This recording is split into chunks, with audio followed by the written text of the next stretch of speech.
Greetings, everyone in the dental world. Welcome to another episode of Dent, the efficient podcast that showcases influencers in our industry that you need to know. How's that, Matthew? We should use that again. Well, yeah, we should. I think you say a different thing every time we start these. So you said efficient. I was like, oh, there's a word we haven't used before to describe this, but I like it. It's efficient. I think it was one of the clues in my New York Times puzzle this morning. So, okay. I thought I'd use it. But anyway, honored beyond belief. And I cashed in a big chip with a great friend to get her on the podcast. I'm sure people seeing the screen right now know who our guest is. I have no problem genuflecting and saying our guest tonight is the most connected person in dentistry. No question. And for those of you who may not know who it is, I'd like to introduce you all to Paige Mead, the CEO and founder of Paige Mead Recruiting, PaigeMeadRecruiting.com.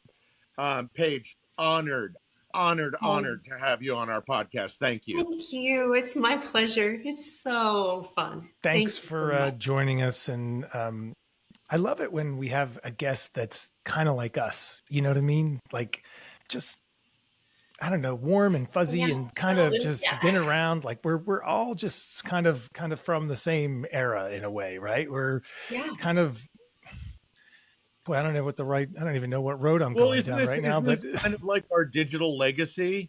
Yeah.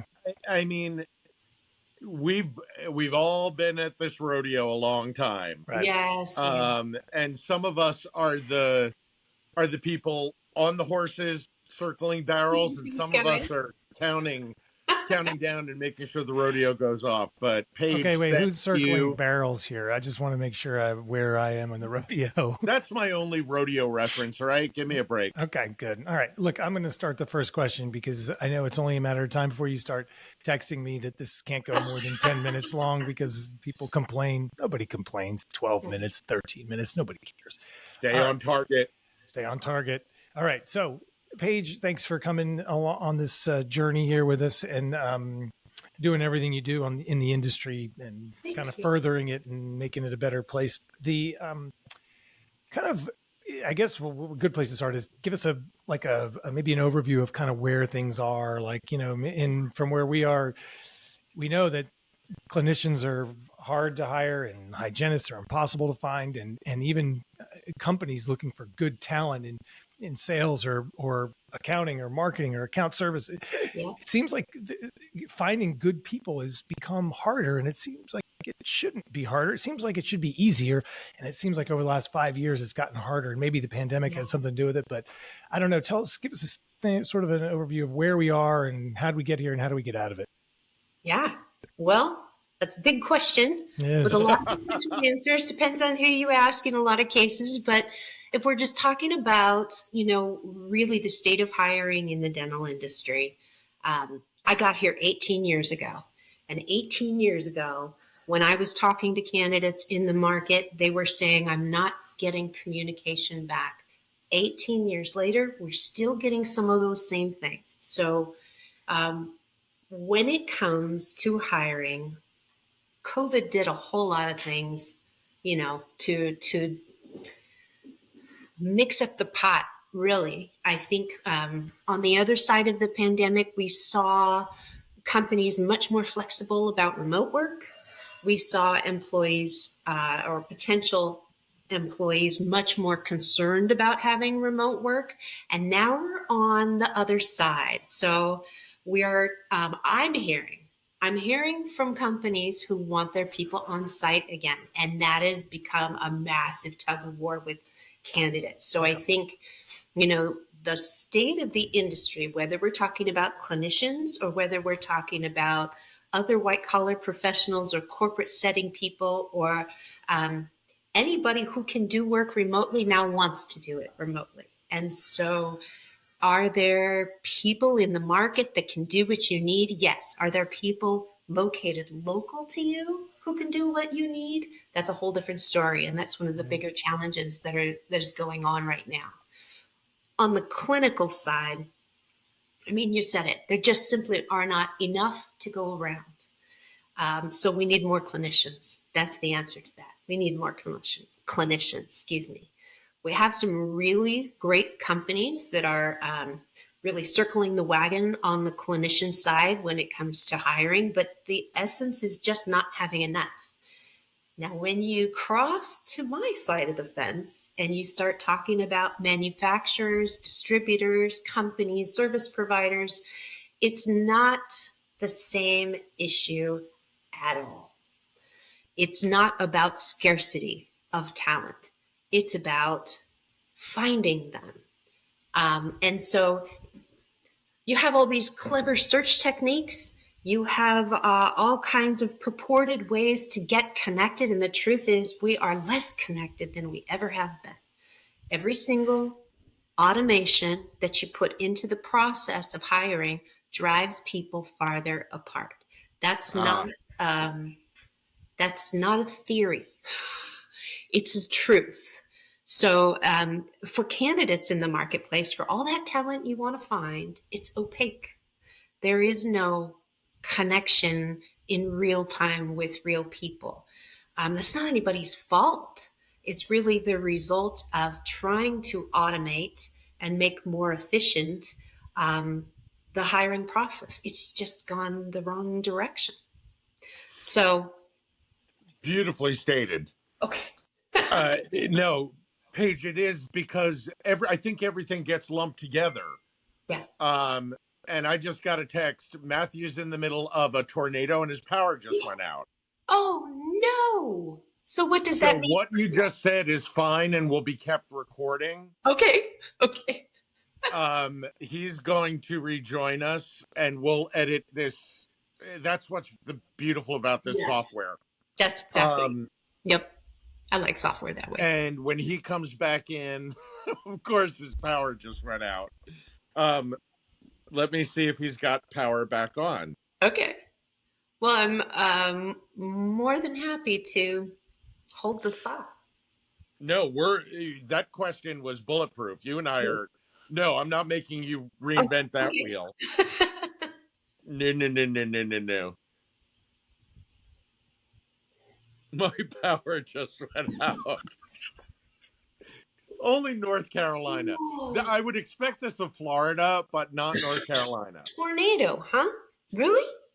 He said it was raining buckets when we were on the last one. Okay. We've had some crazy weather here too. We've got lightning storm every day this week. Big ones, which I like. Who is hot for hiring now? Who? Everyone. Okay. Yeah. So everyone. Would you like me to just jump into? No, this is you and me talking. We're not even. Oh, we're not even.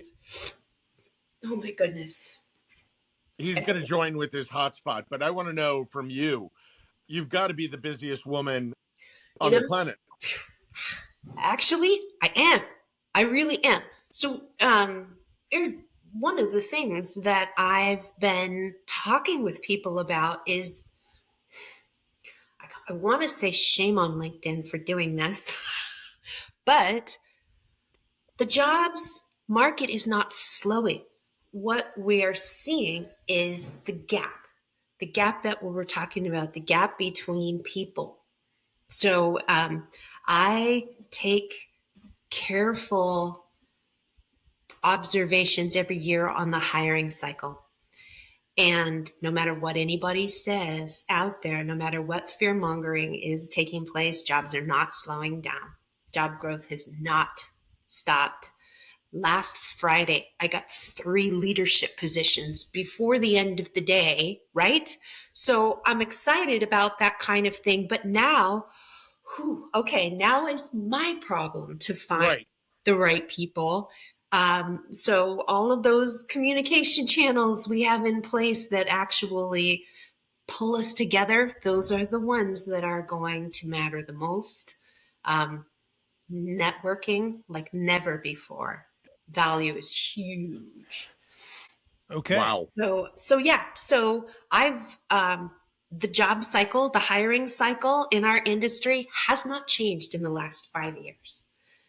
Not at all. I am seeing openings happening at just the right time, as they do every year. It's typically slow in first quarter and the first part of second quarter. By the end of second quarter, jobs are happening. And it's not that they weren't before. It's just that they don't get into my hands until the company has thrown up their hands and gone, oh my goodness, we can't figure this out. I would love for companies to start with me, of course. That'd be fabulous. But Right. yeah, but the truth is that the cycle has remained the same. So I would say to people, don't freak out. Don't freak out. Just start connecting human to human again. That's the answer. All right. I'm going to take some of what you just said and ask the next question. Okay, no problem. Go for it. As long as Matthew's okay. I'm okay. Do you see me and hear me? I see No. you. You're blurry. Okay. But perfect. that's the tornado talking, right? Right. Is that what you So said? I'm just gonna let. Yeah, it's the power's out, so we're trying to do this like with a hamster wheel and a lighter is how my internet's working right now. So you guys go, and I'll Okay, just. that's Okay. All right, right, you just do look real recruiting, though. It just looks Hamster pretty. wheel and the lighter. That's real recruiting. All right. All Seriously. right. Yeah. 3, 2, 1. Paige, thanks for that great explanation. Hey, our networks are big. We cross over, etc. Yeah. I want to know what it's like. You and I sit on boards together. I Mhm. have used you to place people and get people. I know what you do and how well you do it. I just want to know, it seems there's a never-ending cycle for hiring Yeah. on the corporate side, and I Mhm. know you represent so many. A lot of the startups, I think, and the younger owners think they can do it themselves and, use AI or something like that. But what is it when you get the assignment from the company, the manufacturer, the service provider? What's it like when it falls in your lap and you've got to do the matchmaking or the finding? Could you share with our audience your process a little bit? Oh, I'd love to. Yes. So I'm a little more human touch than other recruiters out there, and that's not a pat myself on the back thing. It is actually it makes searches take a little longer sometimes, which I've always been okay with. So I started my business wanting to keep communication at the forefront of everything I did. The idea of people applying for a job and sitting in the dark makes me crazy. Huh. And it's not because other people don't want to have communication. It's because the typical job of a recruiter is incredibly fast paced and it is all day long. So a client hands me a project and they say, we've already done everything we can think of. We want to put this in your hands. And by the way, here's what we need. This, and this. And we want them to come into the office at least 4 days out of 5 because remote doesn't work for us anymore. So Yeah. I quickly take a couple minutes to get myself into gear, and then I get started on who do I know. So I come from a time before LinkedIn. Yes, I'm old, but I also know how to be scrappy without social media. And I think like I said before, as we're seeing the automations come in, it's driving people farther and farther apart in the name of efficiency. It doesn't actually produce human conversations that reveal the things that matter when it comes to hiring somebody. Right. So I get busy on my phone, in text. I do use social media, but I don't use job boards. I am Right. a hand-to-hand, relationship-to-relationship person. It's always served me well, but it makes conversations longer. It makes the hunt more rewarding. It's enriching when you dig into what a person really wants to do, not just today, but long term. And when I have a client who comes to me and says, I can't get this hired, my first thought is, well, let's figure out, is the role optimized? Ah, Is it made for the long term? Are you speaking to an audience that is not interested in what you have to say when you post that job? And why? So there's humanity all over the place. You can't just automate a process. You will miss everything that matters and everything that makes a hire stick. So, you know, we could talk all day long. oh yeah, and we usually For do. sure. Yes. But I do think there's a place for AI in hiring. I don't think it takes the place of um, finding out who a person actually is and what they want to do. Got it. One thing to fill a position, someone has this skill, they can take this position. That doesn't mean it's going to fulfill human needs for growth. That's Oh, another big piece, right? awesome. So maybe you've answered this, but I'm gonna ask it so we have clarity here. Yeah. What are the biggest mistakes that companies make over and over with their hiring? Are there some? Well, there are a lot. One of the first ones is wait too long to talk with an expert in who's networked in the industry. And I'm not just talking about myself. I have partners in recruiting who back me up. If you're going to insist, whether you're a startup that's trying to conserve their money, or whether you are a long-time company and you're absolutely positive you don't need external recruiting support, it's a mistake to go without it because you're going to spend your time doing things you're not an expert at. You're Yeah. not going to save money, and the hiring mistakes are expensive like you can't believe. So right now, the average search on a company side is 6 months. So if you're talking about a sales territory, that's an empty sales territory for 6 months. If you're talking about a leader, that's 6 months for the team to decide they want to go somewhere else. If you're talking about somebody internal to your team that might be fielding sales or doing anything to move the business forward, that's 6 months without it. You can't replace that cost. You should bite the bullet and get somebody who knows what they're doing in to make it happen quickly. Not so quick that it's not well done, but so that you're not wasting resources. Because it is that. Awesome.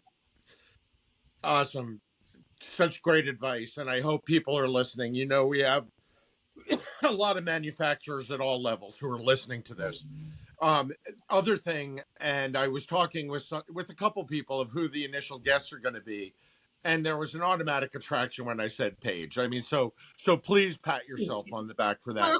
But the interesting question, Paige, was, and I'm asking for them, and probably for me too, is there a universal X factor with a candidate that you see that makes the cream rise to the top? Is there something Yes. that you can, or maybe you counsel them on this? Is there an X factor? I think that anytime you're talking with a candidate that is fully aware of their core values, their personal core values, and you're talking to somebody that you have potential to make an actual match with, because this is the core value alignment is the secret to cultural fit. And so, yes, nothing makes people want to leave faster than not belonging in the relationship in the first place, and it has it not fitting them. So core value awareness, whether you're the company or whether you're the candidate, that's huge, totally huge. The other thing is we need candidates who are not afraid to engage with AI, not to replace their brains, not to replace their skills, but to amplify them in the space that everybody has right now. And that was probably a weird way to say it, but basically AI does matter. Learning to use it properly does matter.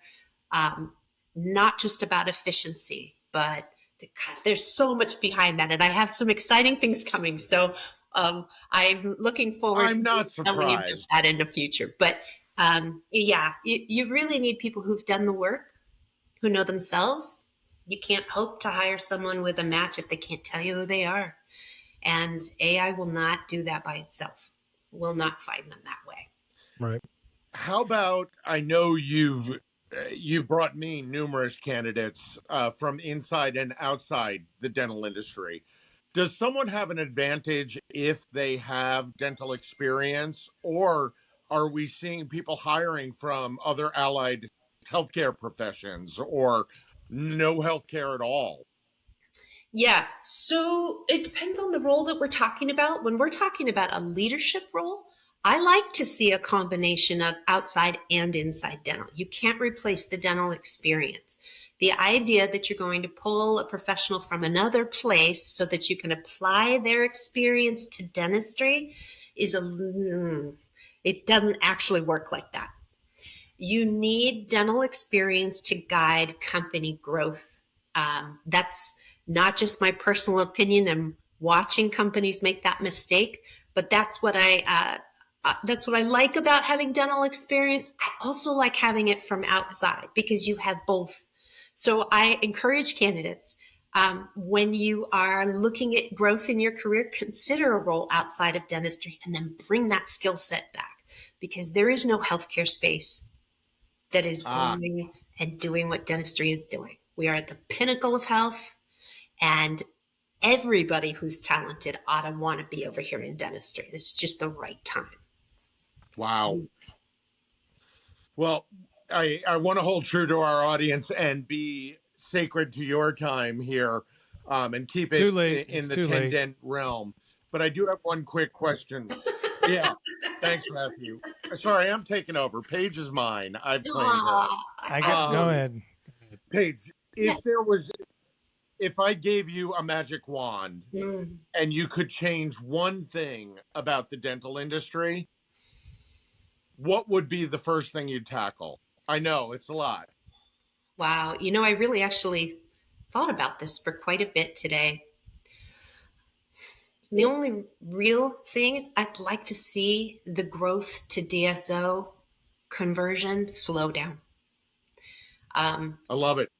yeah, that's what I would change. I think it's important. I think it has its place. And I think there are a lot of great healthcare moves and integration that can come with the DSO interface in our market. I would like to make more room for the small business owner. And I think that that is every bit as important as having a DSO as part of the industry. So that'd be the magic wand I'd wave. From your lips to Well said. God's ears. And I think it gets to the core of access to dentistry, Yeah, access to total health care, right. and we are a starting point. So to hear it from an icon like you, I'm gonna focus on that and hopefully better myself. So being aware of time for our audience and you, Paige, thank you Oh, thank so much. And you kind of let something slip, so you may be our first returning Oh, podcast. I love that. I want to Maybe. Yeah. know what you've got cooking Oh, in the near future, because I know it's going to be great. it is. It is. I will love to tell you All about right, so audience, you heard it. She promised to come back. I will track her down. it. Thank All you. Paige, right. thank you. Have a Thanks, Paige. wonderful rest of the week, and thanks for being on 1010. Thank you. Thank Yeah. you so much. All right, guys. Thanks for weathering the storm. Did that even come through? I have no idea. Literally.